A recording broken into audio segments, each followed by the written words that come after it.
Na kwa sababu watu wengi hawana elimu ya kuhusu fedha, na ndio maana unakuta watu wengi wanafikia mahali sasa wanaingia kwenye kutapeliwa. Nisikilize brothers and sisters. Fedha haikai kwa mtu.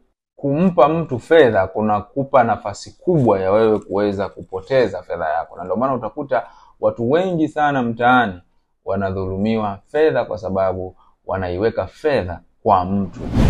Kama unataka kufahamu juu ya tofauti ya upatu na vikoba, basi video hii itazame mpaka mwisho. Mimi naitwa Coach Basanga, rais wa Vikoba Endelevu Tanzania. Watu wengi sana wamekuwa wanajaribu kujiuliza kuna tofauti gani kati ya upatu na mfumo wa vikoba. Mfumo wa vikoba na michezo ya upatu, tofauti zake ni kama zifuatazo. Moja, mfumo wa vikoba unaweza ukarudia katika ukopaji. Yaani unaweza ukakopa leo fedha na baada ya muda mfupi ukarejesha ile fedha na ukakopa tena. Lakini katika mfumo wa upatu hauwezi, jina lako likiisha pita, ukiisha chukua kwenye lile jina, hauwezi kusema ile fedha utairudisha tena alafu jina lako lirudishwe kesho.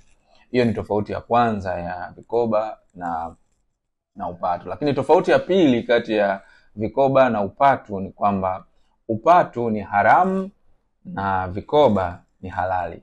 Yaani unapocheza upatu maana yake unacheza kitu haramu. Ukiangalia kwenye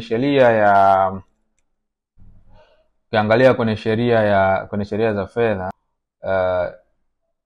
sheria inakataza kuendesha au kushawishi watu kwenye masuala ya upatu. Lakini moja vitu ambavyo kwenye sheria huduma ndogo za fedha vinakatazwa kupitia Benki Kuu ni watu kujihusisha na masuala ya upatu. Kwa hiyo unapocheza upatu maana yake unacheza kitu haramu kisheria, au sheria za serikali ni haramu kabisa kucheza upatu. While unapokuwa kwenye vikoba unakuwa uko salama, kwa sababu vikoba, sheria ya fedha imehalalisha vikoba na imeharamisha upatu. Kwa hiyo ni tofauti ya pili ya upatu na vikoba.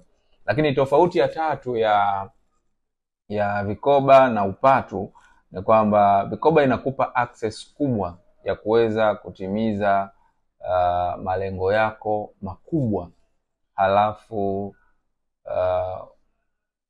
kwa muda ambao ni rafiki kwako.